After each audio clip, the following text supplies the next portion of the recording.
Hello guys जय Jagannath welcome to my mini blog एबे हेजी सकाळ 6टा आज बहुत जल्दी उठी जाइए कहीं शोई नथिली उठिबी आ कौन मो पुअर एग्जाम थिला तो से लेट नाइट पढ़ुला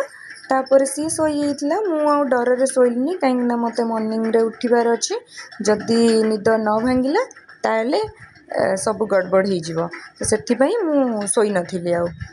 बस स्कूल गला परे काम सारी टिके शोईजी आ कौन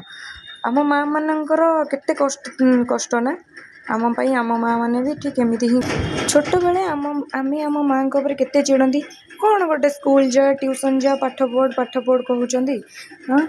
किंतु एबे मो माँ है परे से सब जिनस रियलाइज कर माने केते आम कष्ट करते ये बस पाठ पढ़ला सकाळु सकाळु काली राति रे टिके वर्षा होता आम एपटे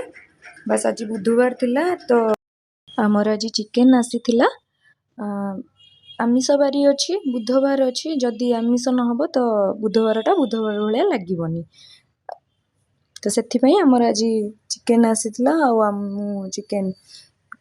रोषे कर व्यस्त थी देखु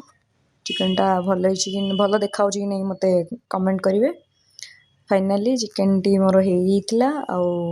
बाढ़ी दी खावाई समस्त को ये हूँ आमर छोट भाणीजी ये से खेलु सी आज आसी पहुँची घर सी आसवाई व्यस्त हो बुलाओ तापर संध्या होता तो पापा ये बस पाठ पढ़ुची जय जगन्नाथ थैंक्स फॉर वाचिंग।